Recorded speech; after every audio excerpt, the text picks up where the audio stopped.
From the centre's response in the Supreme Court to the pleas challenging the amendments to the Waqf Act, to Kannada writer Banu Mastak winning the International Booker Prize, here are the top headlines of the day. Good evening, I am Nivedita Varadarajan and this is the Hindu's News Wrap. Let's get started. On the second day of the hearing on pleas challenging the Waqf Act amendments, the centre countered the petitioners' arguments.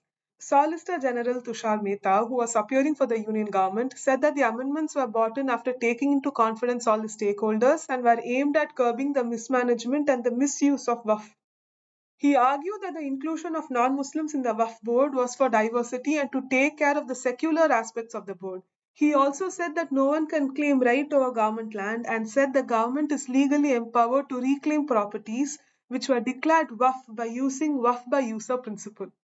The centre notified the Waqf Amendment Act 2025 last month after it got President Draupadi Murmu's assent on the 5th of April. The bill was cleared by the Lok Sabha with the support of 288 members, while 232 members were against it. In the Rajya Sabha, 128 members voted for it, while 95 voted against it. The Supreme Court declined a plea seeking a judicial order to register a criminal case against Justice Verma, in whose official residence half-burnt currency were found after a blaze in March.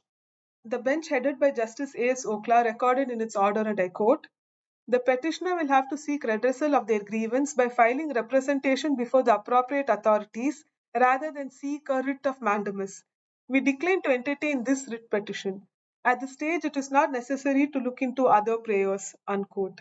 The petitioner has alleged that no FIR has been registered and criminal law was not set into motion after the discovery of the cash. A three-member in-house inquiry committee probing into the circumstances leading to the discovery of the half-burnt currency in the official residence of Justice Verma in Delhi submitted its confidential report to the then CJI, Sanjeev Khanna. The committee's report, along with Justice Verma's reply, has been forwarded to the President and the Prime Minister for suitable action. Vice President Jagdeep Dhankar lauded the Indian Armed Forces' precise strikes during Operation Sindoor and called the punishments for the terrorists, quote, exemplary. He said, and I quote, "The terrorists revealed the proof to the entire global fraternity.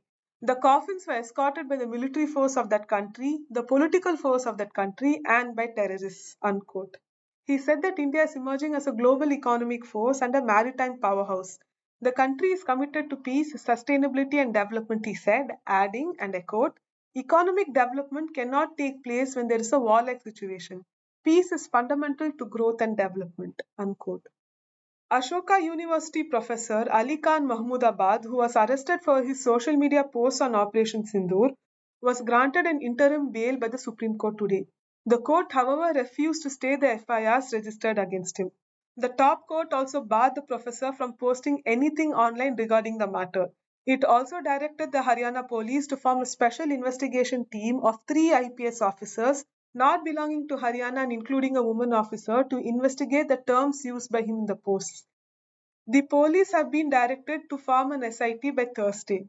It also asked the police not to entertain fresh FIRs in the matter.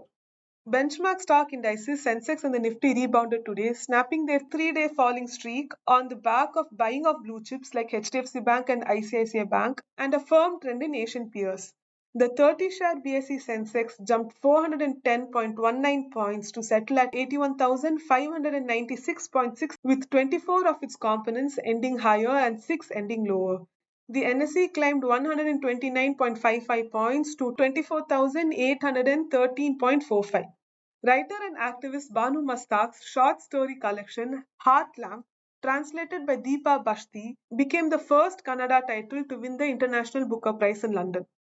The book has 12 stories originally published in Kannada between 1990 to 2023.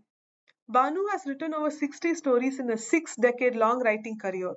Her stories has been published across collections and navigate themes of faith, gender, and resistance. Apart from being a writer, she is also an activist, journalist, lawyer, and a politician.